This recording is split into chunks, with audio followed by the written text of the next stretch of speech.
We'll do it live. Okay. No. We'll do it live. It. Do it live. I'll write it and we'll do it live.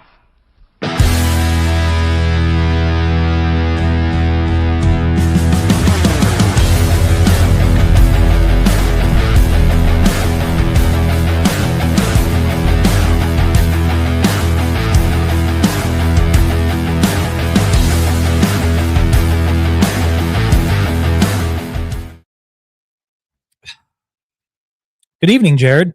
Oh, well, hello there, my friend.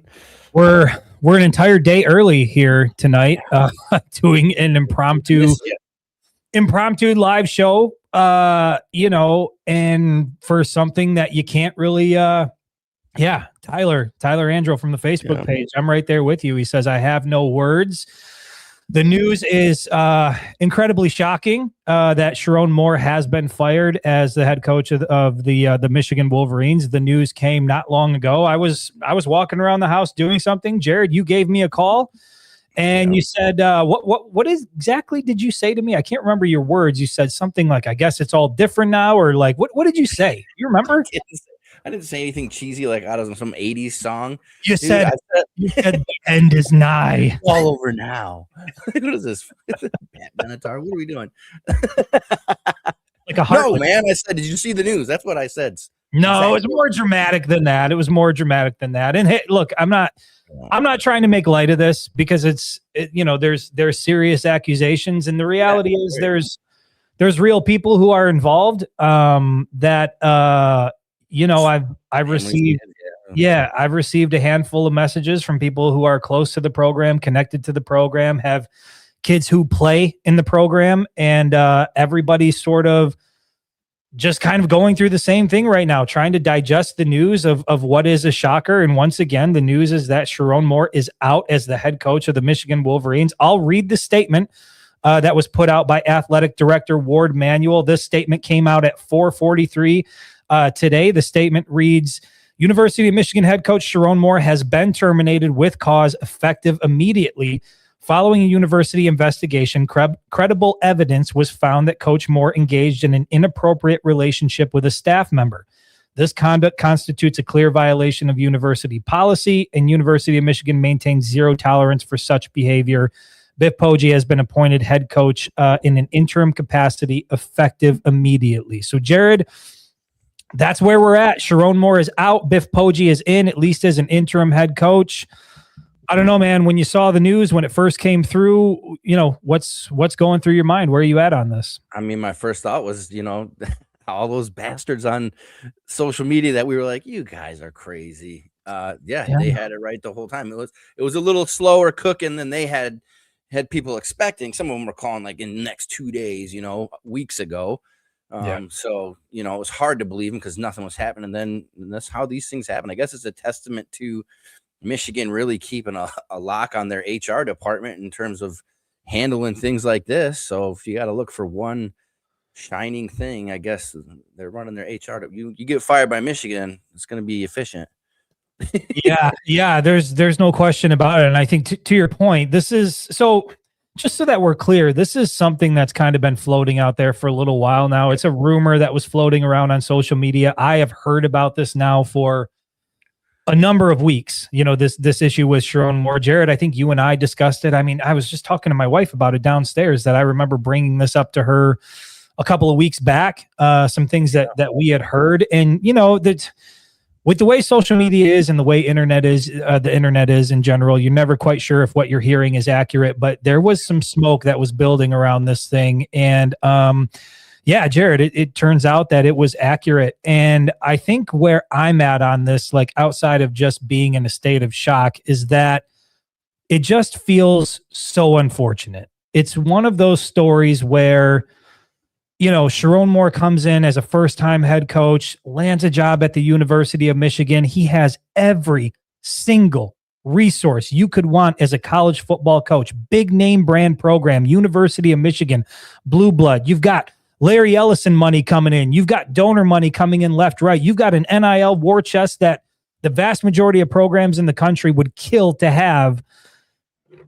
top tier facilities. You have everything at your disposal in order to be successful at the University of Michigan. And to see it go down like this, I think is just tragic. It's one of those situations where it's just hard to believe that you could sacrifice something so good.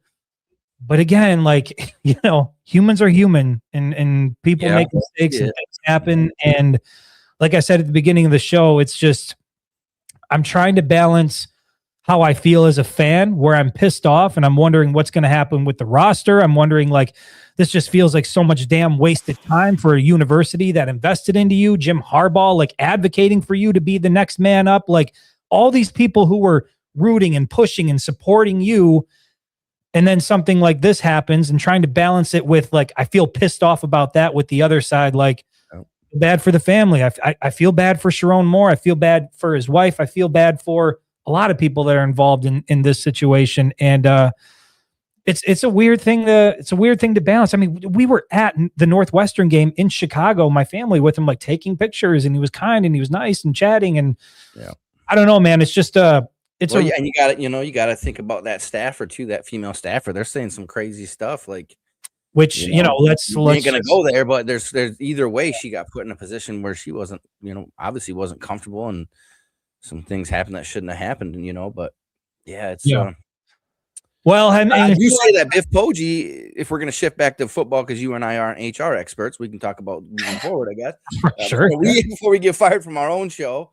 I think Biff Poggi, in terms of being a player's coach and a guy that can bring that team together, is a strong piece that could probably hold that locker room together a little bit, just to say, hey guys, like, give it a chance. Let's see who comes in before we all start jumping ship. Right. Like, you guys, I mean, that team could have a voice at some point. I mean, they're getting paid too.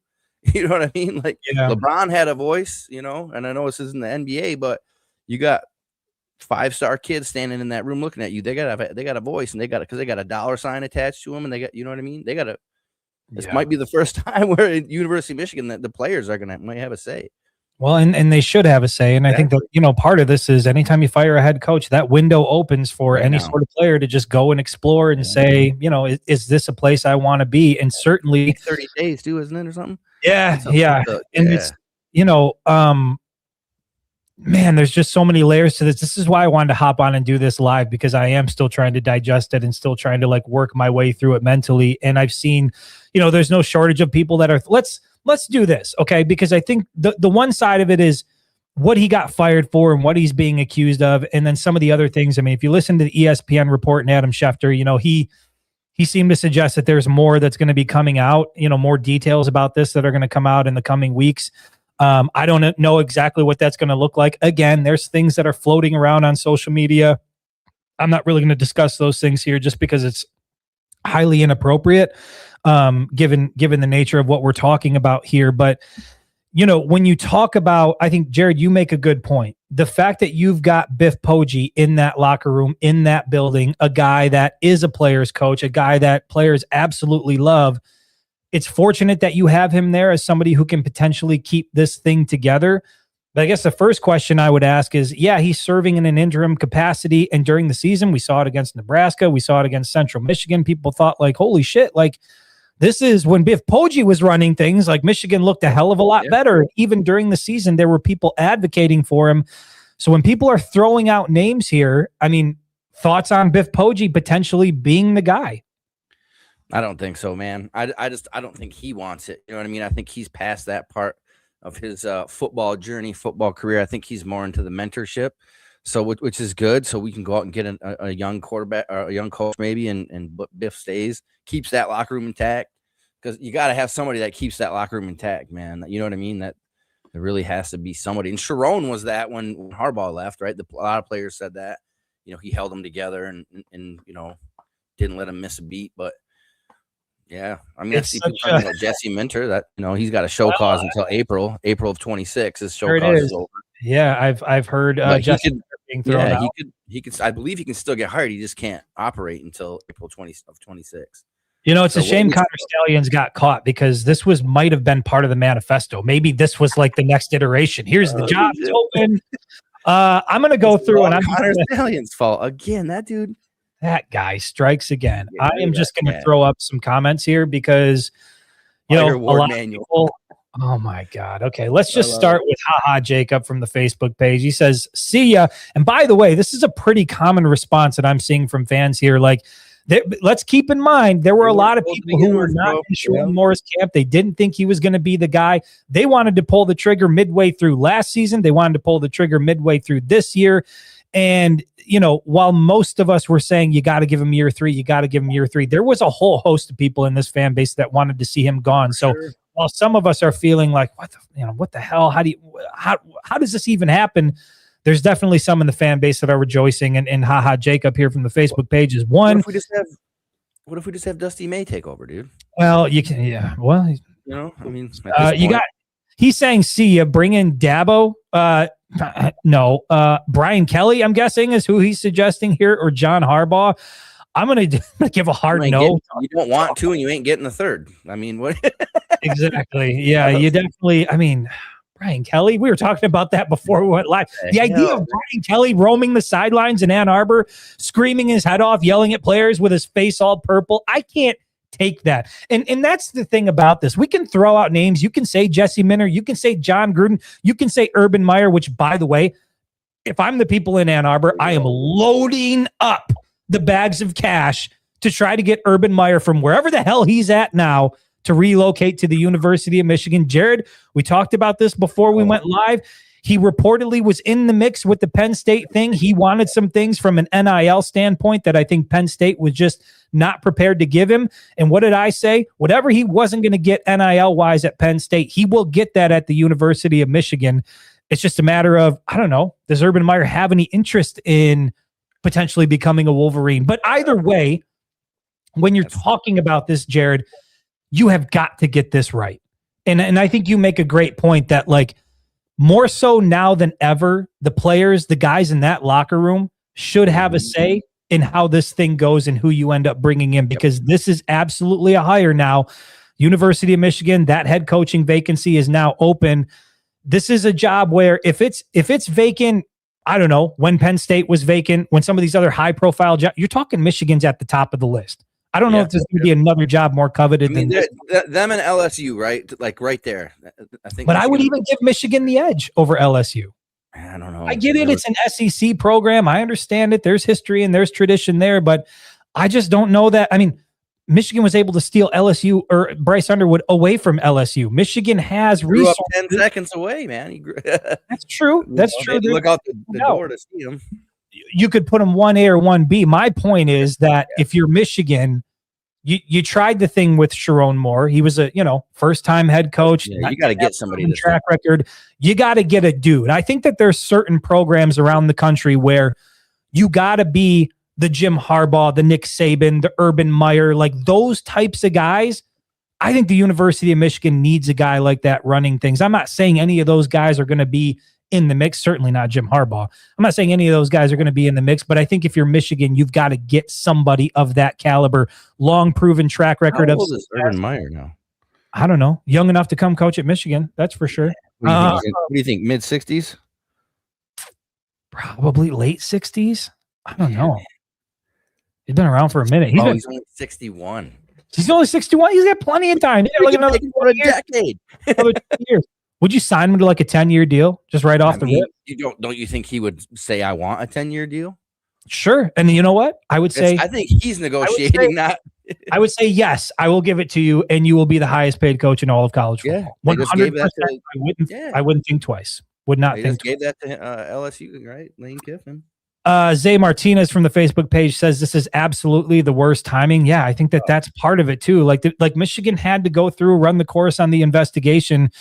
And yeah, man, you just signed this class. I don't know. Would it have been worse timing right before signing day with the players? I don't know. Like it's bad timing. Portal's open either way, whether they signed or not. Yeah. Yeah, but for sure, I don't know that there's any good timing for this to happen, to be quite honest. If I'm looking at the calendar year and it's like, when do you want your head coach to be fired for an inappropriate relationship or whatever it is? It's like, there's no time of the year where it feels like good timing. To squeeze that in the schedule. Yeah. Yeah. I'm like, well, it's going to happen now. Chase from the Facebook page, again, asking who do we even hire? That's the instant thought. Chase, I think that's exactly where everybody's at right now. And again, the names being thrown out, at least the names that I've seen, whether they're realistic or not, you got people throwing out Brian Kelly. You've got people saying Jesse Minter. You got people saying Urban Meyer.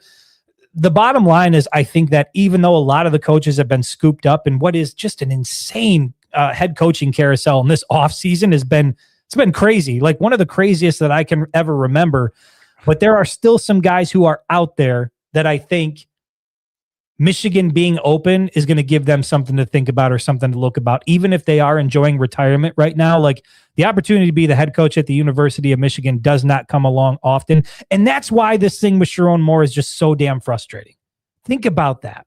You're in that seat with that program, with those resources. You've got it. You've got like one of the most coveted jobs in all of college football.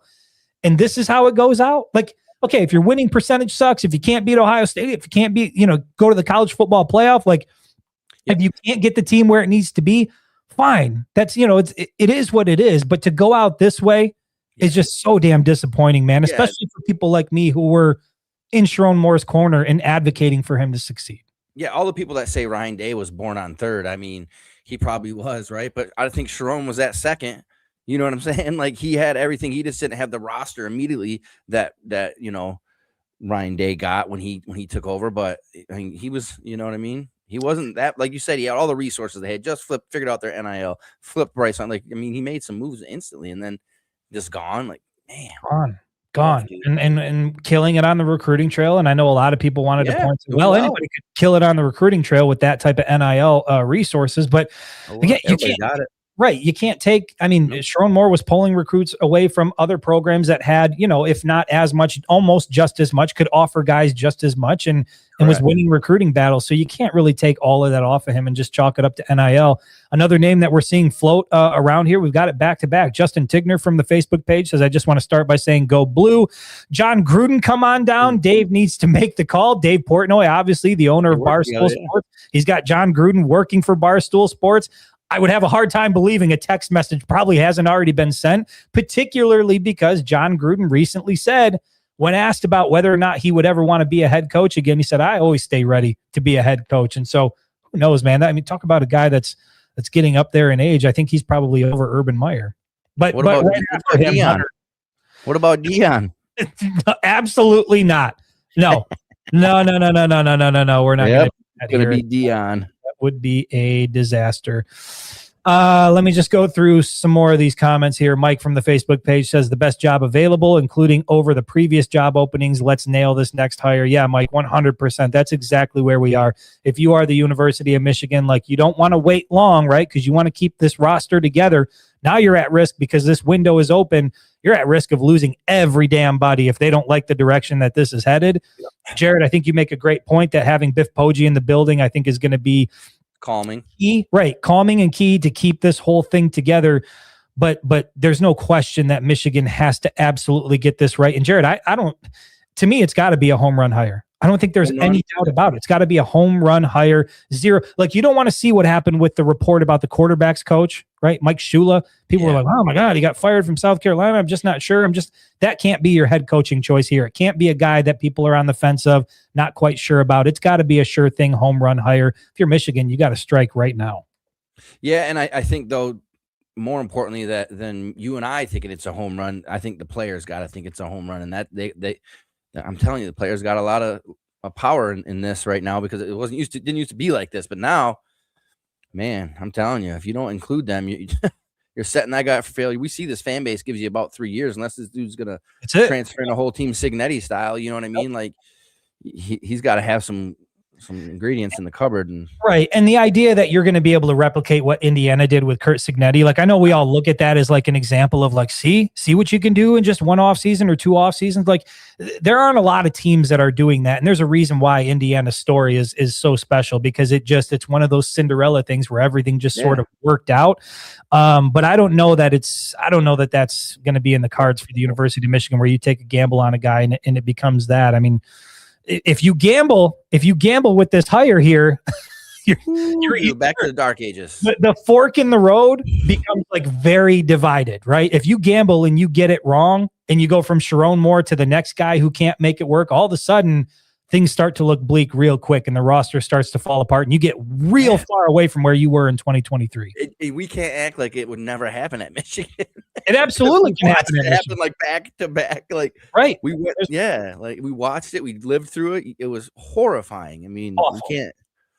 Awful. Crush this one. I mean, I just saw it on LinkedIn. So for everybody that I did put my resume in, so we got at least one good option.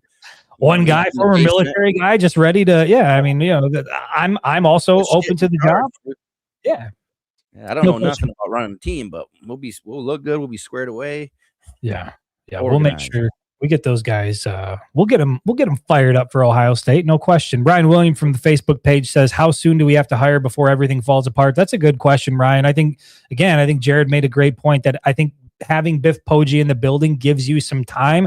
I think that there's still a huge sense of urgency out there, but there aren't many, if any, premier head coaches that are like out there looking for jobs right now. Most of those guys, if not all of them, have already taken other jobs. And so the guys that you're potentially targeting, are you're either going to have to pull them out of the weeds, right? They weren't hot coaching candidates during the offseason. They've already re-signed and decided to stay with their respective teams, or you're going to have to try to bring a guy out of retirement. And honestly, again, I just think with a program like the University of Michigan, with everything that's there, I think the decision has to be to bring in a known commodity, not a question mark, not a guy who maybe can, maybe can't, not somebody you're taking a gamble on. You go look around the country, if they're retired guys and you say, hey, these guys have a long track record of success, when you bring them in, current players are going to be excited, recruits are going to be excited because they know about the success.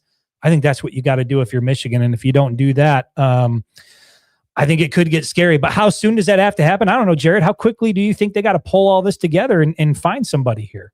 I mean, it's got to be quick. Look what happened to Penn State, right? Yeah. I mean, the portal's open right now, technically. Like, it's open. Like, so these guys could reach out and people are going to reach out to them. And, the rules are all shady and backdoor and all that nonsense. So it doesn't really matter. But I'm sure dudes have already gotten contacted. But the difficult part, too, in college, instead of just hiring, like, at the pro level, is not only do you got to sell like the fan base and all that, but you got to sell the players and their parents, right? Because mom and dad have a heavy influence on some of these young kids still. Yeah.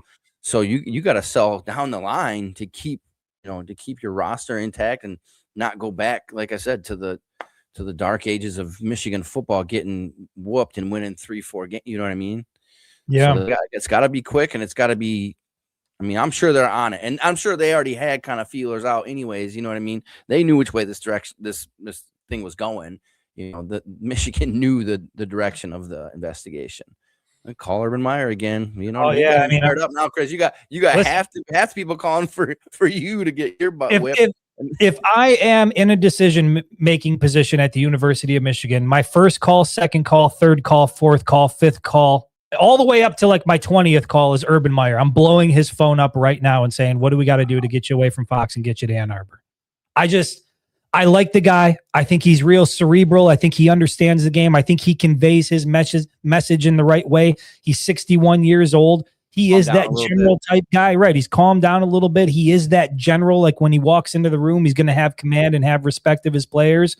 I think that's what you need in a building full of young elite athletes who are just looking for some guidance, who want to play at the highest level. I think you bring in Urban Meyer, and I think, let me ask you, just hypothetically speaking, let's say Michigan did go that direction. Urban Meyer is the head coach going into 2026.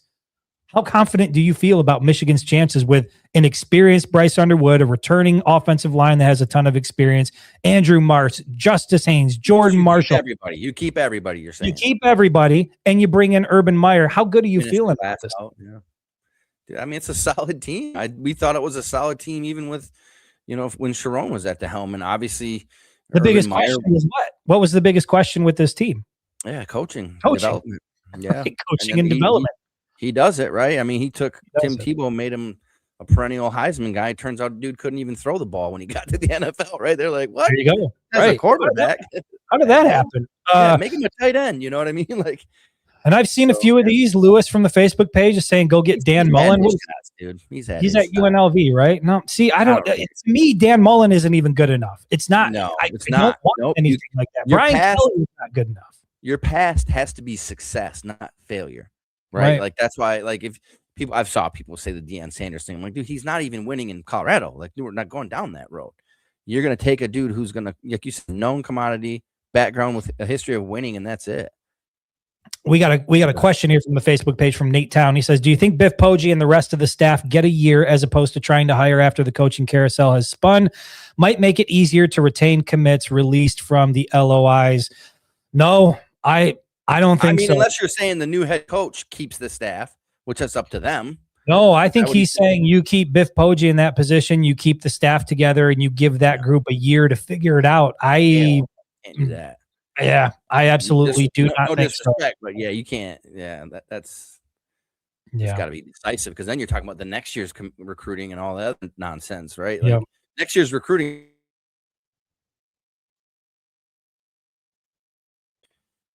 Guys are committing already. Like, you can't do here.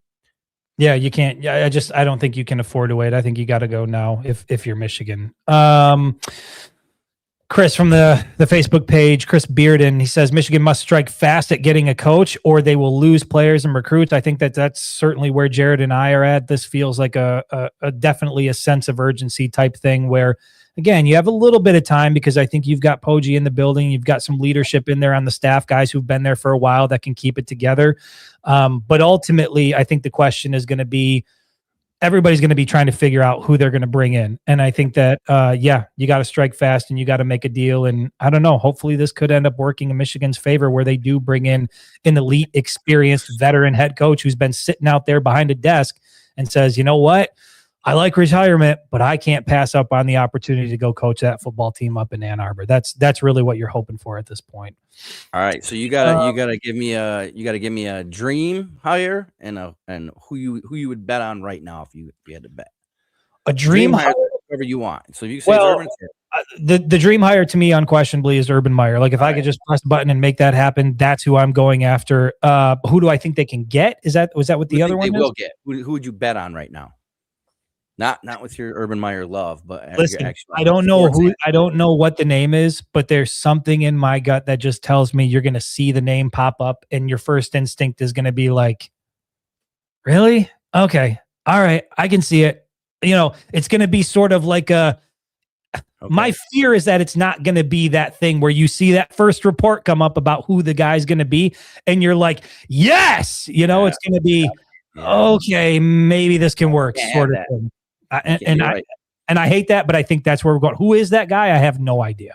Dan Mullen, that guy for me, like a Dan Mullen. Yeah. If I saw Matt Campbell, if this had happened and Matt Campbell was still available, and we hired Matt Campbell, be so disappointed. I would have thought the same way. Right? Matt Campbell was a whole hum hire to me, right? Like whole hum hire. I felt like you had it way better with James Franklin. To go from James Franklin to Matt Campbell, like to me, that's a downgrade. But at that James point, Franklin was losing games he should have won in the Big Ten, and Matt Campbell was losing them over here against Iowa and shit. Like right now, you could make an argument about resources or whatever it is, but like Penn State was like a step away from panhandling for a head coach before Campbell became the choice there. And I do think it's I think James Franklin at Virginia Tech is going to have more success than Campbell at Penn State. That's what I think. That's how I see that playing out. But man, that's my fear is we're going to see the head coaching candidate emerge and we're going to be a little bit underwhelmed. And I don't think you can do that this time around because people have spent the last 2 years being underwhelmed with the way this program is Mentor a big enough of a hire then? Well, the thing that he's never been a head coach anywhere. Well, I mean, right? Yeah, has he?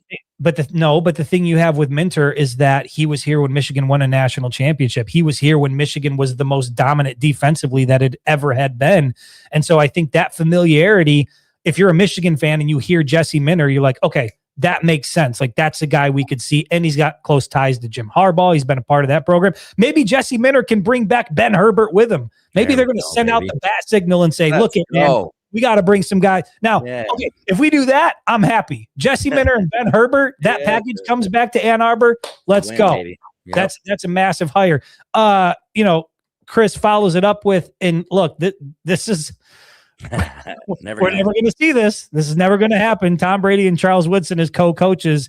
They're great guys, legacies in the NFL, incredible people. They are not head coaches, and that would be an absolute awful decision. And also it's never going to happen. So No, I would focus elsewhere. It's got to be somebody who's got a proven track record elsewhere. Scott Philbrook from the Facebook page says, please not Brian Kelly. I am 100% with you. If there was an announcement that Brian Kelly was hired as the head coach at University of Michigan, I think I would feel physically ill. Yeah, that's how much I would not want to see that. No, he's just it's not the fit man. It's not who you want. It's not who you want as the brand for your team. And no, he's just greasy, bro. This is a greasy dude. He is greasy, and we've had enough greasy at Michigan. Yeah. I mean, but listen, Urban Meyer is not necessarily squeaky. Yeah, I was just thinking, man, he's kind of greasy too, my friend. That's the good grease. No, that's the good grease. That's successful grease. There's a difference. That's high-end grease. You'll take high-end grease. Nick Sparks from the Facebook page says he'd be cool with Cignetti or Dan Lanning have to make those calls. Yeah, you're not going to pull any one of them. You're not going to pull Cignetti away from Indiana. I think he thinks he's building a dynasty out there, and he may damn well be right. And Dan Lanning seems to for as much as a head coach can love where they're at, Dan Lanning seems to have that with the University of Oregon. And it's hard to blame him because he's got full support. He has success out there. And so those two guys, I mean, do you have to make the call? I don't know. Sure, you can probably put out the call, but there's zero chance, I think, of any of those guys coming. I agree. Seeing a lot of Jesse Minter stuff, not Brian Kelly. I'm seeing a lot of comments in here that I can't put up on the screen. So we're gonna skip by those. Kalen DeBoer, what do you think about that? Kalen DeBoer from Alabama. It's Kalen DeBoer. Okay, I'll say this. Kalen DeBoer is another one of those names that I would put it above a Brian Kelly or a Dan Mullen type thing, right? Where I wouldn't be. That's setting the bar pretty damn low. Sure, it is. Is he in your top? Is he in your top 3? Top 5? I put him in my top 5. I think he's a top 5 guy. But again, we hop on here and we're doing this. I haven't even had time to sit back and think and look at who's available and who we could potentially go after. Kalen DeBoer, if I saw that he was the leading candidate and there was some smoke there, would I be upset and devastated by it? No, but it wouldn't be my first choice either. No. So that's kind of where I'm at with that. And then Corey Wright says something here. Bryce changed his Instagram bio. He's already gone. I'm not sure. I don't know what was in his bio, so I'm not exactly sure about that. What about Jay Weatherby here? Weathersby from the Facebook page. He says, all of this stuff is happening under Ward Manuel's watch. It's time for him to go. Jared, I don't know. Where do you stand on the Ward Manuel thing? I will say this. I did receive multiple messages from people who were unhappy with the statement that Ward Manuel put out, that it went into detail about an inappropriate relationship and an investigation. They think that there was too much that was put out in that statement. I guess my response to that is, I don't know if your Ward Manuel, if you could have not put out information, at least as much as you could in that statement, because if you send out a statement on a random Wednesday evening that Sherrone Moore is fired as the head coach and you give no context whatsoever, how do you expect people to read into that? Now you're just fueling all kinds of speculation. Yeah. I think you had to put that detail in there, but overall, how do you feel about Ward Manuel? Do you have any feelings about Ward Manuel and sort of the things that have happened on his watch? A lot of people blamed him for the reason that things went sideways with Jim Harbaugh as well. Yeah, no, he I mean, not a home run hire to me in that position either. You know what I mean? Yeah, I don't. But I don't think he went overboard on this. I don't know. I guess he kind of got it. No matter what he did or didn't say, it was going to fuel rumors, right? So if he went a little too far, that just fuels a rumor to the next level. And right, it's a bad situation. That's really what it is, man. It's just a shitty situation. Yeah, you can't even figure out what do you do. There's no good time for it to happen, and there's no good way to explain it to anybody. And you certainly can't put out all the details, but you can't give no details either. And so I think he did what he could. But yeah, I'm not necessarily sitting here as a Ward Manuel super fan thinking that a lot of people are talking for Joe Brady here. I don't. Joe Brady. Yeah. Where is Joe Brady? Is he with the Patriots? No, I think he's with the Buffalo Bills, isn't he? He's with the Bills. I don't know where the hell he's at. I'm not exactly sure, but I mean, that's a name that's out there. I don't know that really doesn't. Yeah, he's with the Bills. He's their offensive coordinator since 23. Yeah. Okay. Well, I mean, Is it an option? I don't know. Would somebody like that even want to come back to college football? Right? He had a lot of success with LSU. I don't know. I don't know. Is he enough of a known commodity? I would say he's a guy that's got a proven track record, right? History of success. Is this where Brian Greasy's big enough or no? I mean, he's with the 49ers. He was Purdy. I don't know, man. Successful team. He hasn't been. The thing I don't like about that is it just seems like the Michigan thing to do. Yeah. You know, like I don't want to go out and bring in a guy who like played at the University of Michigan, coached at the university, unless it's Jesse Minter and Ben Herbert. Like, yes, bring those guys back. But you know what I mean? Like this whole Charles Woodson, Tom Brady, Greasy type thing. Like Greasy's not horrible. At least he's in the coaching realm. But all he's ever been is a quarterback coach. You know what I mean? He's not like I get it. Coordinator. I don't know. Anthony from the Facebook page says you better get a credible coach fast and keep your recruits and get ready for the portal. Might I suggest some coach who wants to pass the ball? Yeah, I think we would all be open to that. And I think that's why you're seeing a lot of people who aren't like, they're upset at why it happened and how this all went down, but they're not exactly upset that Michigan now finds itself in the hunt for its next head coach. We spent multiple weeks on this podcast saying, all right, we're not going to say Sherrone Moore should get fired. Now let's start the topic. And then people would still be like, fire Sherrone. You know what I mean? Like this fan base was never fully invested in the guy anyways. It's not like you said it in the beginning, it's just, there wasn't that. He's not that dude. Yeah. Just a real bummer here. I'm seeing more Jesse Minter, bringing John Gruden. Losing Bryce is no big deal. I mean, how do you feel about that? I'm seeing people that are saying, look, even Bryce can back up and hit the road if he doesn't want to be here. Yeah, I don't know about that. I think you got to do everything you can do to keep on, this roster. That's the thing. That's the thing about how this season went. And Jared, you more so than anybody I've talked to have been pretty on the same wavelength the whole time about really trying to hit home that you're talking about a kid who was 18, who was playing high school football last year, how different it is to do that. You make the jump from high school to playing you're the starting quarterback at the University of Michigan. You go from playing the Howell defense to playing Ohio State's defense. You're going to have some bumps and bruises along the way. But when you sit back and look at the numbers he was able to put up in an offense that, quite frankly, I don't think played to his strengths, right? I don't think they did a good job of utilizing him. I think he did as good of a job as he could do year one, but there were a lot of people and have been a lot of people, especially after that Paramount thing came out and Bryce was, during the interview, he was talking about the Oklahoma game and said something to the effect of like the Oklahoma defense, they didn't do shit to me. I just had a bad game. Like Bryce Underwood even started to become vilified in this whole equation. And I just think like that's a mistake here. We got to really pump the brakes here because he is a guy who has the potential to be a generational quarterback at the University of Michigan. But do you hate your quarterback saying that though? Like their defense wasn't really shit. I just had a bad game. Just brush it off. Like it was kind of dope. He knew they were going to see it. He knew everybody was going to see it. I don't hate it, but I can see why some people do. They prefer the. Kobe Bryant wasn't gentle on the microphone, right? Kobe Bryant wasn't gentle on the court. I get it. I mean, he grew into that a little bit. He became a little more diplomatic, right, in front of the mic. In his 40s. I was going to say again, like you put a microphone in front of me as an 18-year-old kid. I'm saying some really dumb shit, So I can see why it rubbed people the wrong way. But at the end of the day, like I like a quarterback that's got some swag, got some confidence, doesn't get rattled, thinks that it's not what you did to me, it's that I didn't do good enough. And by all accounts, when you listen to the way the coaches talk about Bryce Underwood, he is a student of the game, first one in, last one out, always watching film. And so I can't imagine how difficult it is as an 18-year-old when you're getting millions thrown your way, you're getting people asking for interviews, you're doing the Paramount thing, you're doing this, you're doing that. How hard is it to like keep your feet grounded and be humble when you're 18 and you've got the entire world at your fingertips?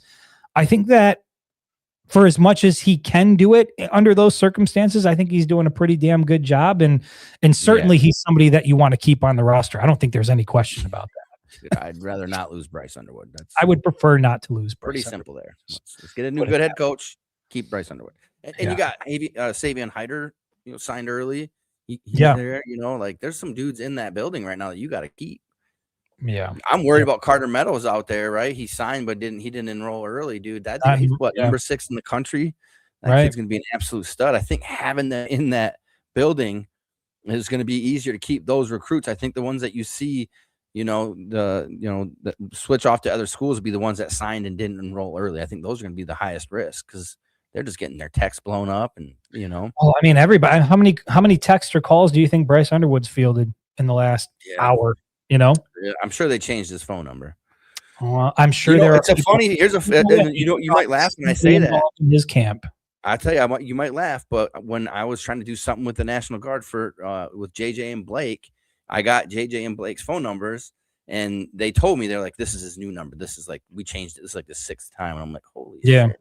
Like, kids, like, I don't even know my own number, man. Like, they change it all the time because the wrong people get it, hand it out, and like you said, that happens, Right. So I'm sure Bryce has multiple phone options. Multiple phone options, and I'm sure that there's multiple people around the country that know how to get through to him. Yeah, that's true too. Let's see. I'm saying a lot of hell no to Brian Kelly, which I'm glad to see. More John Gruden, some John Brady, some Joe Brady here. I don't see any questions. I've seen some Jed Fish, something like that's another one to me. Like Jed Fish out at Washington, former, what was he? The OC and quarterbacks coach here at Michigan. He was with Brady Hoke, right? He was with Harbaugh. It was Harbaugh and Jed Fish, right? Or was that Hoke? Yeah, that was very early on. Yeah. That was early on. And so that's another one of those where he's been gone too long and he hasn't made a bigger name for himself. So why would we bring him back to Michigan? Right. If I heard that, I would just. Yeah. Where's he coach right now? Washington. Yeah. They haven't done shit. Yeah. That's like his career path kind of reminds me like PJ Fleck, like he was just kind of blew up a little bit and then kind of just plateaued and like. Oh my God. You just added in it. Well, didn't PJ Fleck just sign? Didn't he sign a big contract in Minnesota? Nothing that Michigan couldn't overcome. I mean, really, you know what I mean? Not nothing that we couldn't overcome. I don't personally want him. Do you? Just because he's got energy. He's got energy. Bald hair, the no hair, and he is a good looking bald guy. He's one of the bald freaking twins. Pretty much. I mean, same build, same good looks. Yeah, and you know what? PJ Fleck might not be a bad idea. The more I think about it, you could be his assistant, just stand right next to him, looking just like him. We need more bald men in positions of power. For too long, our kind has been held down. Oh boy. Oh. I don't know, man. I'm seeing a lot of Joe Brady and John Gruden. Man, the Joe Brady train is. He's young, dude. He's young. He's motivated. He's Yeah. Let's see. This is a longer comment, so I'm just going to throw it up. Matthew Bursley from the Facebook page says, I love Biff Poggi. If that's who they go with, I'll stand by him 100%. But my honest opinion, I don't think Michigan should promote within. They need to go out and get someone with a strong resume. This program needs fresh blood. Yeah, that's where I'm at. Could Biff Poggi serve in that role for another year? Could he be that guy? Sure. But I also don't want to see Michigan promote from within. I think it's imperative that you bring somebody from the outside in.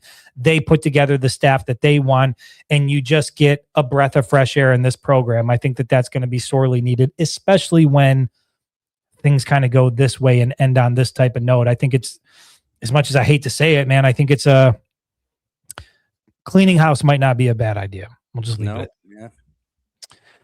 And that's the unfortunate part when you're the head coach and you do something like this, right? Because now it's not just you, it's everybody else who's a part of your staff that said, yeah, I want to come help Sherrone Moore at the University of Michigan and I want to be a part of this program. Now, guess what? All of their jobs are at risk. Their future is uncertain. Yeah. Nobody really knows how this thing is going to pan out. So when you make boneheaded decisions, it doesn't just impact you. It doesn't just impact the players. It also impacts the people who have made it their career to sort of be a part of what you're doing because they believe in you. And man, it has all these tentacles and it's really unfortunate to see. That's a good way to say it. You nailed it right there. It's Ed Orgeron. Sometimes we're getting some weird ones in here now, boys. Would I be upset about that? I don't know. I mean, you wouldn't be able to understand him. I mean, given the way that all of this just went, I don't think we want to bring Edo. I mean, he'd be on campus for a week and he'd have his shirt off, photographed at some sort of frat party, smoking cigarettes and pounding beers. Probably not the best idea. You have to make Cignetti say no. Like I just no. He's gonna say no. I don't think Lincoln Riley's a tough pull too with that class he just brought in, and USC's kind of a blue bud too. I don't think I don't think he's going anywhere out there in California, just enjoying beautiful weather. Probably not going to he's coming out here. Matt Patricia ain't leaving Ohio State, and we don't want. I don't want Matt Patricia here anywhere again. That ain't gonna happen. That's another one of those where, like, you just Chip Kelly's floating around out there. He's jobless, looking for something. He hasn't been successful in so long. You know what I mean? Like, I feel like he came on, shocked the world a little bit with that Oregon and stuff, and with his offense, but now, when's the last time he won? Pete Carroll's like 73, dude. Come on, bro. Yeah, some of these guys are in a scooter on the sideline. He's actually in pretty good shape. I see him running out to the NFL games and stuff. But it's the first one I've seen for Marcus Freeman. Yeah, I don't know. Notre Dame is still one of those jobs. I don't think you leave a Notre Dame for the University of Michigan if you're Marcus Freeman. Not with the agreement they have with the college football playoff now, right? If they're in the that's top true. Right. That's a pretty sweet deal, man. If we're ranked in the he's only got to be in the top 12. Guaranteed. We don't got to join a conference, and we're guaranteed a playoff spot. Pick your roster so you can get, here's my 10 wins, and I'll play 2 decent teams if I want to. I think they could get away with playing 11 shitty teams and USC because of that rivalry and probably still get in. Well, Vincent from the Facebook page, I don't know how long ago this was. Okay, this was 5:39. He says, why would a Michigan fan want Urban Meyer? Seriously, are you guys for real? I just don't think it's over. Very real. I'm still torn. I'm just saying, I'm still torn. I despise that guy with every part of my being. I don't think that. I feel like if he wins a natty in Michigan, I'll feel that that's tainted because he touched it. This guy got to touch it. Like he has to wear gloves the whole time. Well, okay, you can think he's greasy. Sure, you can think he's greasy. You can not be a fan, but I'll tell you what: if he comes in and Michigan starts running through the Big Ten and playing for national championships year in and year out, my gut tells me you're gonna find a way to like Urban Meyer if that. I said he just can't touch the hardware. Like that's fine. Okay, he can't touch the hardware. But Vincent, to answer your question, I mean, I get it. Everybody, we're fans of one team. He coached the rival team. We're supposed to hate him, but also like when you step out of it, I want to see this program win at a high level, consistently, and win national championships. And when you look at Urban Meyer's record as a collegiate head coach, particularly what he did at Ohio State, if you could just take that level of success and bring it to Ann Arbor, I don't know anybody that would not want that. And so that's why maybe I'm so jaded and I've been doing the media thing for so long that I can put that stuff aside because I've said it before. I don't feel as emotionally invested into all of it as I was before I started covering the program, like in an official capacity. Maybe that's a part of it, but why would I want Urban Meyer? Because the guy wins. I mean, that's it. He knows how to win national championships. He's on the level of a Nick Saban type guy. I think if you have the opportunity to get him, you do that. And Penn State reportedly made a run at Urban Meyer and just wasn't able to give him what he wanted from an NIL resource standpoint. And I think Michigan. I wonder how far off they were on that NIL, because it seems to me like Penn State was a school that had a decent NIL program. So, like, what was he asking for? I mean, I think Penn State's their roster was probably in the 20 plus million this year. Like, that seems kind of like what Ohio State's doing, Michigan's doing. So, was he like, hey, I need 50 million? You know what I mean? Did he come up with something just ludicrous for them to just say no? I might be wrong on this, but I think that's what it was. Wasn't James Franklin trying to get like a runway, like an airport right next to the stadium so that recruits coming in wouldn't have to travel so far, something like that? I mean, because it's a long drive to get to. Right. And you heard about that when Penn State's AD was like secretly recorded. And I don't know who it was in the meeting that brought it up, but they talked about how hard it is to get people out to Penn State because it's in a remote location. There's not really anything that's close. I've been out to Penn State. If you've ever been to a Penn State game, it's like where people are tailgating, there's barns and there's like cattle over there and there's large open spaces, and it's not an easy place to get to. And so I think that, even though Penn State is a great college and it's a great program, you do have things working against you that quite honestly you don't have working against you at the University of Michigan. CJ Frazier from the Facebook page says Chat GPT says it's PJ Fleck. I'd like to see the prompt that you put in. I'd like to know exactly what you asked. I'm curious how Chat GPT, how AI would just sort of spit back that Fleck was the answer. Because they're reading the emails, man. They're reading the emails. They know everything. They do know everything. I'm getting a lot of pushback on the Urban Meyer thing. Frank Schaff. You're losing. You're down to like 20,000 followers on your Facebook. I'm losing now. Yeah, hard no on Urban Meyer. Don't want our players being kicked and him hanging out in the bar with Lucy's. That's where I hang out, man. You can't be hanging out in there with me. Yeah, I'm not necessarily worried about him being physical with the players. Not anymore. I think he's calmed down, like you said, to a point. I think he's calmed down. Yeah, I've heard Joey McGuire, Texas Tech head coach. I've heard that. Sam Webb says DeBoer is 1, 2, and 3, huh? DeBoer is 1, 2, and 3. Okay. Joey McGuire is not leaving Texas Tech, not as long as Cody Campbell is in the mix. For anybody not paying attention, Texas Tech has all of the money you could ever want. The roster that they assembled was courtesy of guys like Cody Campbell, oil tycoons out there in Texas who just want to spend money and win football games. So if you're Joey McGuire, I mean, that's another one of those things where it's like probably hard to get guys out into Lubbock because there's not just Lubbock's kind of off in its own place. But hey, man, if you can get $4 or $5 million to go play football for the Red Raiders and compete for a national championship, I think you're going to take it. And what you're seeing with Texas Tech this year is proof positive that formula works. Joey McGuire. You think DeBoer could leave Alabama to come to Michigan? Well, the thing about that is the Alabama fan base is kind of restless with DeBoer. They're kind of like how the Michigan was with Sherrone. Yeah, right. They were on the fence with him. They're coming off of Nick Saban. They're coming off of the juggernaut that Alabama was, and they expect to continue. And DeBoer just wasn't able to do it. I don't know. I mean, it's still Bama, still Tuscaloosa, still SEC. You're still 9-3 in the college football playoff. You're not going to be in the college football playoff at 9-3 at the University of Michigan. I don't know, man. Do you make the jump?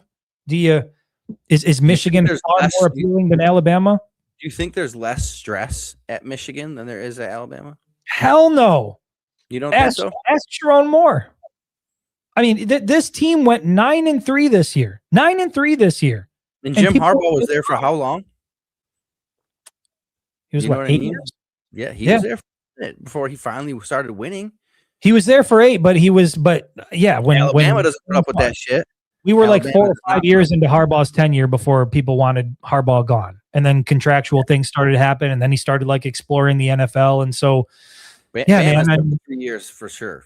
On that third year, you're out. And I think that's what Michigan is too. I think with all of these major programs, Georgia, Alabama, Ohio State, Michigan, all these major programs, you got 3 years. And if you don't get it done in 3 years, you're probably going to be out.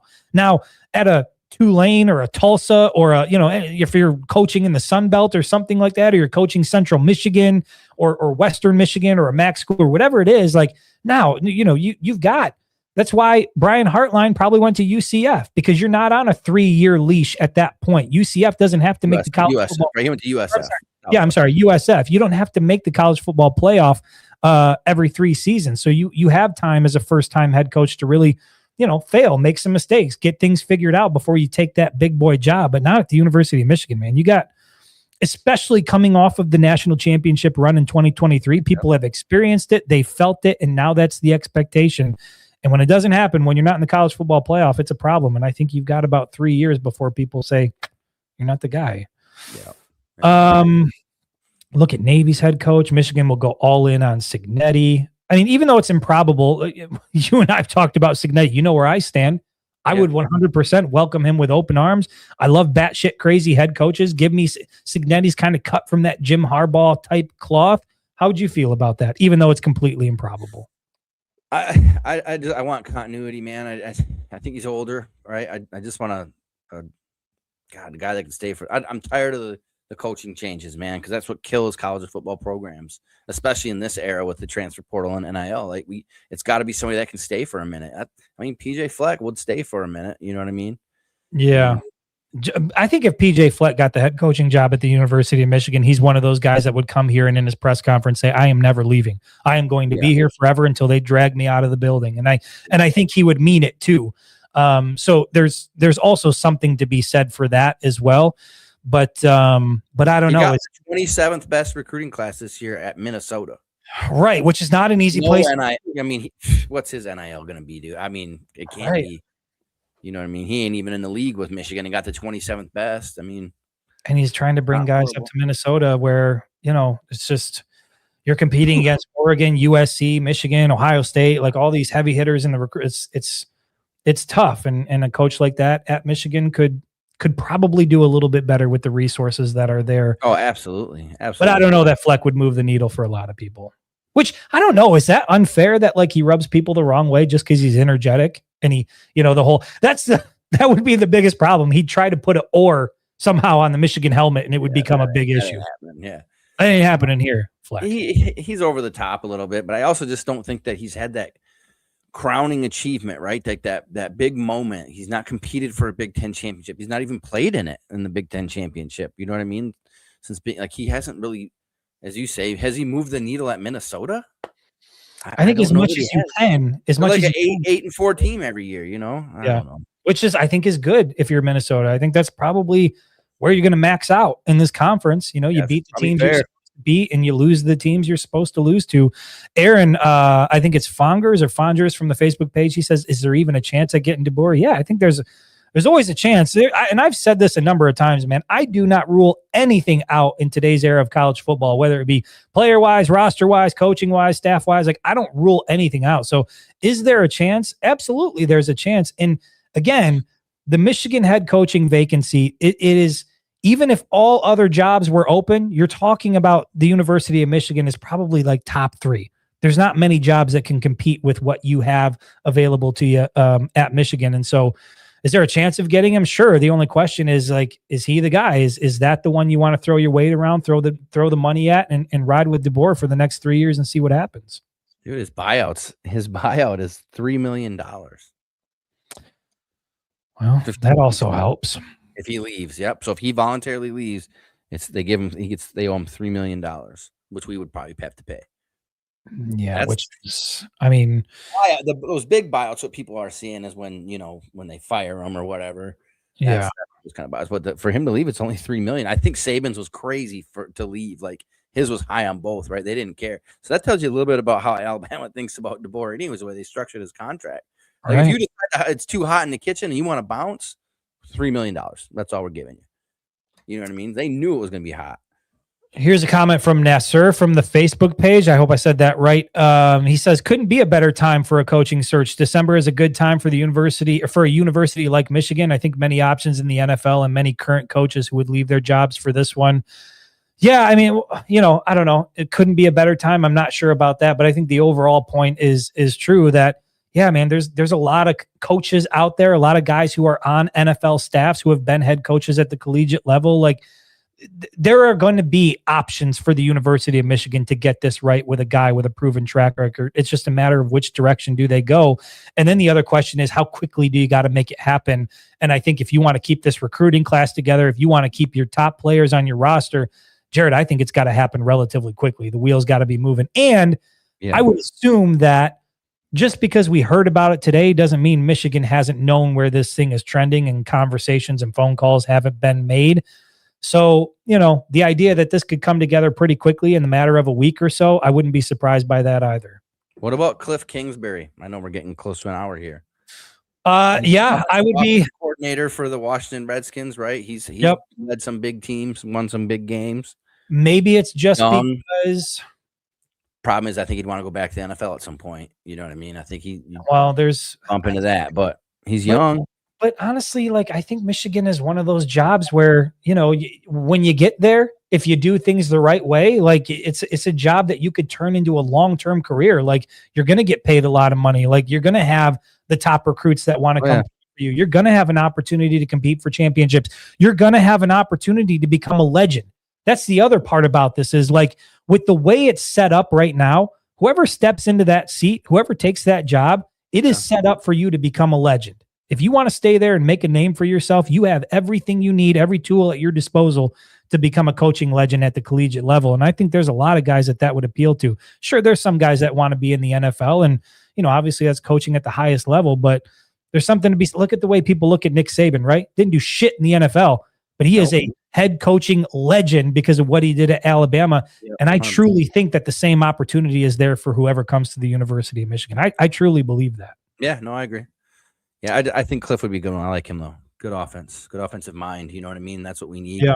You already got your Wink Martindale's there for the defense. That's continuity there. You keep him. You bring Kingsbury in. I mean, he's an offensive dude. Yeah, I'm seeing a lot. I mean, look, a lot of Joe Brady, a lot of Jesse Minter, a lot of the same names: Nick Saban, PJ Well, Fleck. because like you said earlier, a lot of the coaches have been hired already. You know, some major spots have already been filled, and big name coaches have already moved on. So Right. I don't know what he was saying about December, but I wish we could have done this a couple weeks ago. There were some different options on the table, but Dude, there are a lot of comments in here, man. I am like, yeah, they're coming in fast. I just now got caught up. Okay, we just hit the hour-long mark. Somebody saying that they would throw up. Somebody saying how about Chip Kelly?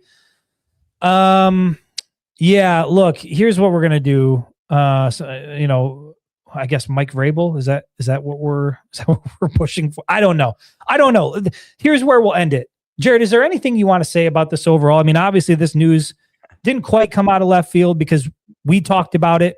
You and I had exchanged messages about it. I thought, I think I even specifically remember saying something to you like, I get that there's rumors out there, but it just feels like some people are being oddly specific about things, and it just kind of felt like, yeah, if you're making it up, like you're going to great lengths to put in some key details there, and sure enough, it came to fruition. So, yeah.